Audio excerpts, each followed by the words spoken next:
भूटान की रानी आई थी जवाहरलाल नेहरू यूनिवर्सिटी में। जुलाई से सत्र क्यों शुरू होता है? बीए की पढ़ाई, एमए की पढ़ाई, एमएससी की पढ़ाई, बीएससी की पढ़ाई क्यों शुरू होती है? किसी को पता है?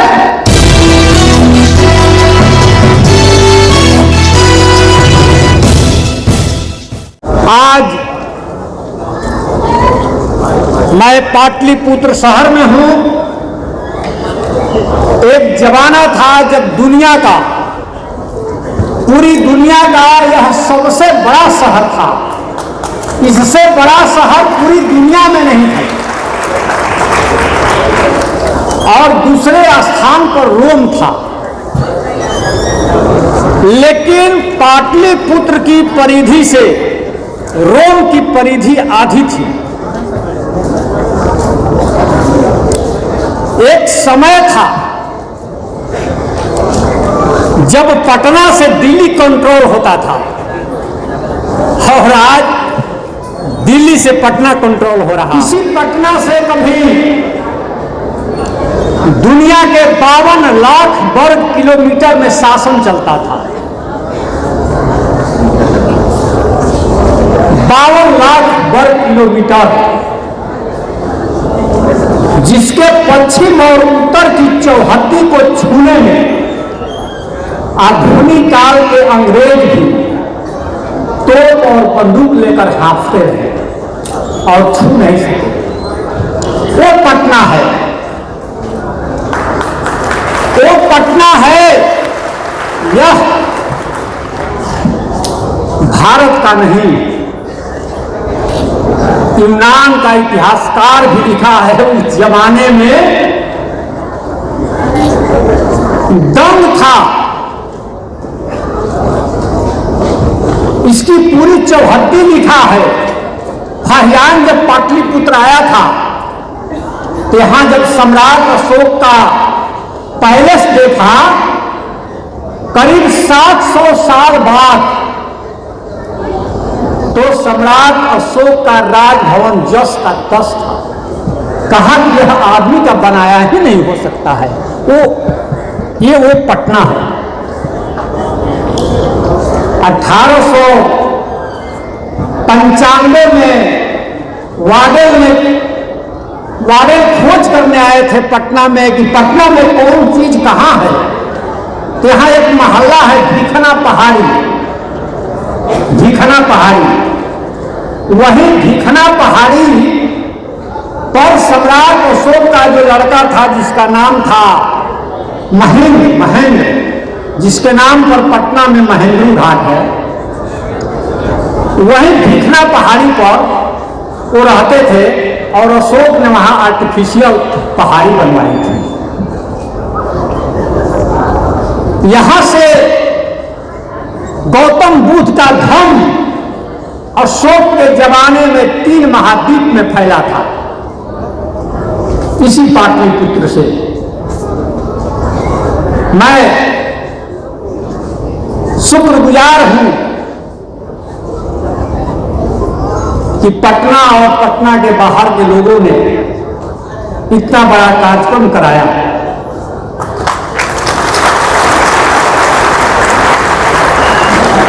कभी आप चाइनीज भाषा का डिक्शनरी पढ़िएगा, मौका मिले तो। कोरियाई भाषा का डिक्शनरी पढ़िएगा, जापानी भाषा का डिक्शनरी पढ़िएगा। उसमें जानते हैं क्या लिखा है? जापानी भाषा में, कोरियाई भाषा में, चाइनीज भाषा में भारत को स्वर्ग कहा जाता है। स्वर्ग मतलब भारत। आज भी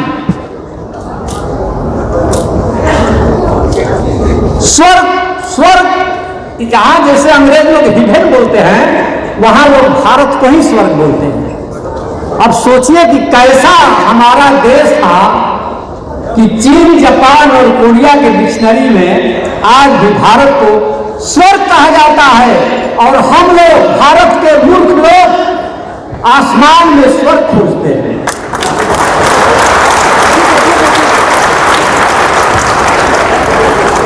फाहियान के साथ एक और चीनी यात्री आया था, उसका नाम था ताओ चीनी।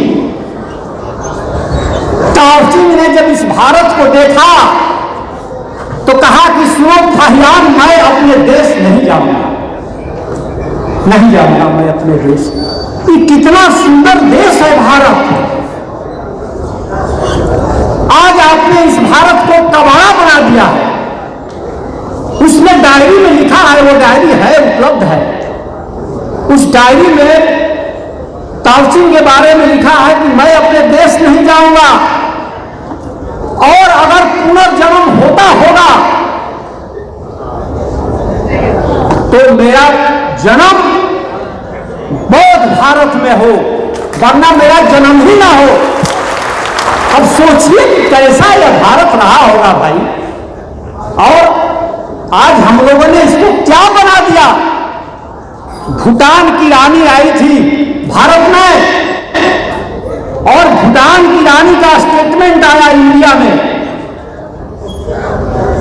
कि भारत ने हमको क्या दिया।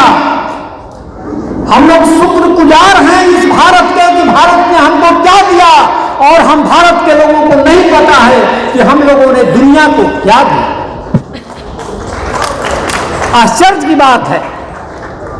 आपके आसपास के जितने भी देश हैं, सब देश के नाम बुद्ध के नाम पर। आपको नहीं पता है, नहीं पता है। बुद्ध को जानने में अभी हजारों साल लगेंगे हम लोगों को। अच्छा, इतने सारे हमारे लोग हैं, मैं आप लोग से पूछता हूं कि जुलाई से बिहार के या भारत के विश्वविद्यालय में, काशी हिंदू विश्वविद्यालय में, जवाहरलाल नेहरू यूनिवर्सिटी में जुलाई से सत्र क्यों शुरू होता है? बीए की पढ़ाई, एमए की पढ़ाई, एमएससी की पढ़ाई, बीएससी की पढ़ाई क्यों शुरू होती है? किसी को पता है? नहीं पता। तो महीना तो जनवरी है, तो जनवरी से क्यों नहीं शुरू हुआ? बीए की पढ़ाई जुलाई से क्यों शुरू होती है? नहीं पता, किसी को नहीं पता, किसी ने सोचा ही नहीं। ये बुद्धिज्म की परंपरा है, और गौतम बुद्ध ने ज्ञान दिया था जब सारनाथ में, तो जुलाई के महीना में दिए थे, जिसको हम लोग गुरु पूर्णिमा कहते हैं। और उसी दिन से बौद्धिस्टों में वर्षावास की परंपरा शुरू होती है जुलाई से। जुलाई से ही पठन पाठन शुरू होता है बुद्धिज्म में। इसी को अंग्रेज ने चुरा कर वहां ले गया और फिर तुमको दे दिया। तो हम लोग को मालूम है कि यूरोप के देशों ने एक सेशन दिया है जुलाई से, हमने दिया, हमको पता ही नहीं। 1 2 3 एक एग्जाम्पल से समझा दूं आपको। 1 2 3 एक बुद्धिज्म ने दिया किसको? अरब वालों को। यहीं से ले गया, जो जिसको हम लोग इंटरनेशनल डिजिट कहते हैं, 1 2 3 की इंटरनेशनल डिजिट है, वो यहीं से गया। और अरब वाले लोग ले गए 7वीं सदी में, और वहां से यूरोप वाला लोग ले गया 1 2 3 को। इंग्लैंड में अंग्रेजी की डिक्शनरी पढ़िएगा, 1 2 3 को अरेबिक कहा जाता है। अरेबिक, अरेबिक का मतलब क्या? अरब देश से हम लोग लिए, लेकिन अरब वाले क्या कहते हैं 1 2 3 को? हिंदसा। हम लोग भारत से लिए। पढ़ लीजिए अरबी भाषा की डिक्शनरी। अंग्रेज तो बहुत जीनियस नहीं था, तो वो 33 कैसे लिखता था? 3 एक रोमन में लिखता था, 3 एक्स लिखता था, फिर 3 थे पाई लिखता था, तब 33 होता था, 33। तो इतना लंबा लिखिएगा, 3 गो एक्स या 3 गो पाई, तो दुकान क्या चलाइएगा? फैक्ट्री चलेगी? तो इतना लंबा लंबा लिखने से जब यहाँ का 33 गया 33 इंग्लैंड में, तब पूरे यूरोप में औद्योगिक और व्यापारिक क्रांति हुई।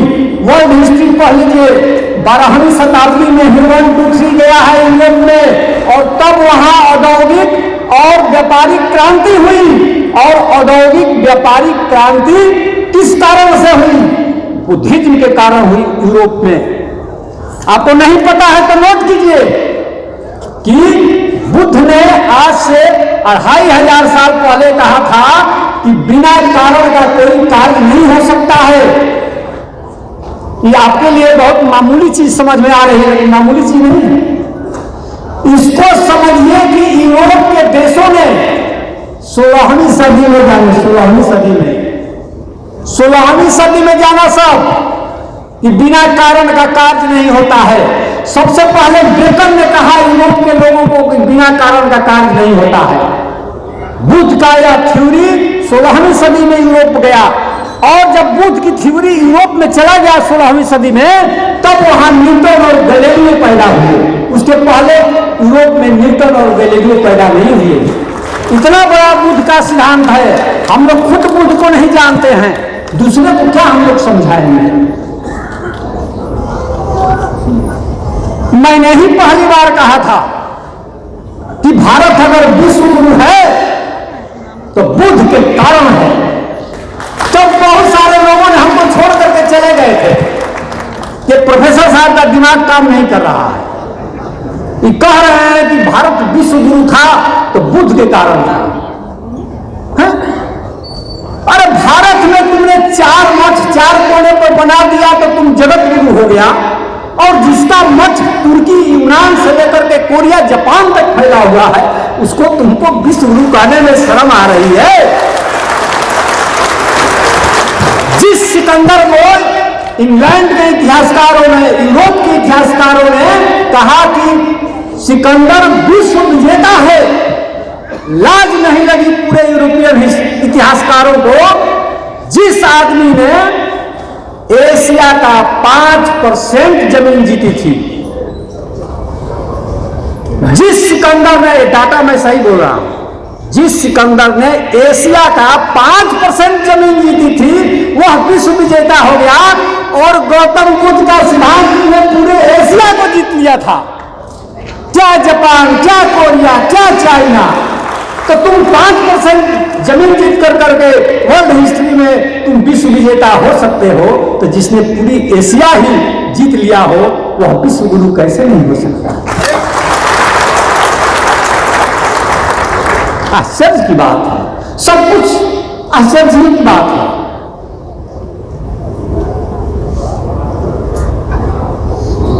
तो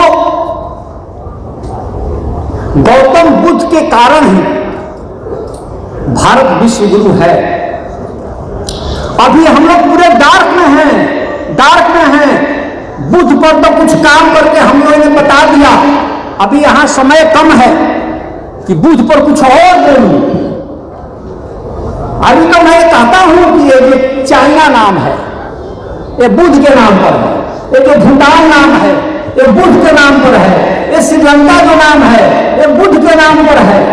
अब इसकी व्याख्या करने के लिए हमको 5 मिनट और बोलना पड़ेगा कि कैसे है। लेकिन ये सारे देशों का नाम बुद्ध के नाम पर है। श्रीलंका को आप लोग जानते हैं कि सिलोन कहा जाता है। सिलोन वेंसान ने अपनी डायरी में लिखा है, हमारे देश में सारे लोग कहते हैं कि जो सिलोन नाम है श्रीलंका का, वो पुर्तगालियों का दिया हुआ नाम है। इस सारे बेवकूफ न केवल भारत में, भारत के बाहर भी फैले हुए हैं। ये मत समझिए कि इंग्लैंड में सारे लोग काबिल हैं, अमेरिका में सारे लोग काबिल हैं। काबिल लोग कहीं भी हो सकते हैं। आज तक पढ़िएगा तो सभी लिखते हैं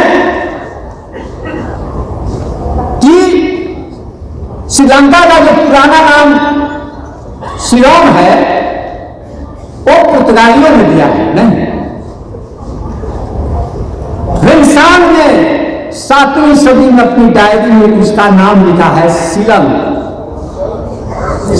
देश। यही बुद्ध का सील। पूरे श्रीलंका में सील ही इंप्लीमेंट था, इसलिए उसका नाम सिलोन था। ये हम पहली बार आपको बता रहे हैं, पर्दाफाश कर रहे हैं। और चीन का नाम जो चाइना है वह बुद्ध का ध्यान है। ध्यान कहा जाता है प्राकृतिक में ध्यान को, मेडिटेशन को। और संस्कृत के आचार्यों ने प्राकृत के इसी झान से ध्यान बनाया है। और यह जब झान चीन गया तो झान को चाइनी भाषा में चांद कहा जाता है। और यह जब कोरिया गया तो चांद जो है वो सरजान हुआ। यह जब झान वियतनाम गया तो वहां थिएन हुआ। ये जब झान जापान गया तो वहां जेन हुआ। बुद्ध इतने दूर में फैले, बुद्ध का एक एक टर्मिनोलॉजी पूरी दुनिया को कब्जे में लिए हुए है। और उसी झान से जो चांद शब्द बना, उसी से चीन और चाइना शब्द बना है। यह अभी इतिहासकारों को नहीं पता। तो बुद्ध पर तो बहुत सारी हमारी किताबें हैं नए ढंग से। जिस इतिहास में जहां जहां बदनाम लोगों को देखिएगा, समझो कि वो बुद्धिस्ट था। जैसे राजा जयचंद गद्दार था तो जान जाइए वो बुद्धिस्ट राजा था। और इसका प्रमाण राहुल जी ने लिखा है। इसका प्रमाण अभी जाइएगा सारनाथ के म्यूजियम में, तो जो राजा जयचंद की दादी थी वहां बहुत बड़ा बौद्ध विहार बनवाई थी सारनाथ में। और उसका आखिरी शिलालेख है भारत में जिसने सम्राट अशोक का नाम लिखा है, जयचंद की दादी। उसी जयचंद जो इतना बड़ा बौद्ध राजा था, इतिहासकारों ने उसे गद्दार घोषित किया है। सब इतिहास को समझना पड़ेगा। न केवल बुद्ध बल्कि कबीर और रविदास को भी अभी तक लोगों ने नहीं समझा। कबीर और रविदास ने वही बातें कही है जो गौतम बुद्ध ने कही है। हम लोगों को पता ही नहीं है। रविदास के बारे में कुछ नहीं पता है। रविदास पर कोई काम ही नहीं हुआ है। उनके बहुत सारी चीजों को हम लोग नहीं समझ पाए हैं। हम लोग वेद उपनिषद का प्रभाव देखते हैं, क्या क्या देखते हैं, ये सब कहीं है नहीं। वो तो उल्टा थे। बाद में रविदास पर रामायण लिखा गया है, रविदास पर पुराण लिखा गया है। उस पुराण में रविदास के बारे में क्या लिखा हुआ है? सूर्यपुत्र। जिस धर्म ग्रंथों का रविदास ने विरोध किया तो उसी रविदास पर वही धर्म ग्रंथ बना दिया गया, पुराण और रामायण। भारत में ईसा की तरह सूली पर चढ़ाने की परंपरा नहीं है। भारत के लोग आपके संतों को सूली पर नहीं चढ़ाते हैं, बल्कि उसमें मिलावटी कथा जोड़ करके रामायण लिख देते हैं। उसी से सूली पर चढ़ जाता है, खत्म हो जाता है, मतलब मिट हो जाता है। तो भारत है, बड़े कारी लोग यहां हैं। तो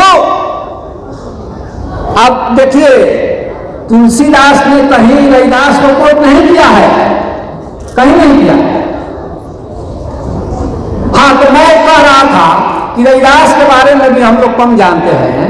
रविदास की पहली चर्चा, पहली कमेंट जो रविदास पर मिलती है वो 1585 ईस्वी में नाभादास की। नाभादास ने 1585 ईस्वी में दो बातें लिखी है रविदास के बारे में। पहली बात यह लिखी है कि रविदास किस तरह से बौद्धिस्ट थे, यह बात मैं बता रहा हूं, थोड़े से समय बता रहा हूं आपको कि रविदास और कबीर बौद्धिस्ट थे। ये कैसे थे, हम 5 मिनट में चाह रहे हैं कि आपको बता दें। हालांकि ये 5 मिनट नहीं, 5 दिन का काम है। तो 1585 में दो खासियत रविदास के बारे में लिखा हुआ है। पहली बात कि वो वर्ण व्यवस्था के खिलाफ में थे, और दूसरी बात कि वे सदाचार पर बल देते थे। बाद में जो हिंदी साहित्य का पहला इतिहास है वह फ्रेंच भाषा में लिखा गया था, पेरिस में 1839 ईस्वी में गार्सा दो कौशी ने लिखा था। तो उसमें 5 पन्ना रविदास पर है, 5 पन्ना। उसका हिंदी में अनुवाद किया है लक्ष्मी सागर वार्ष्णेय ने। 1953 ईस्वी में।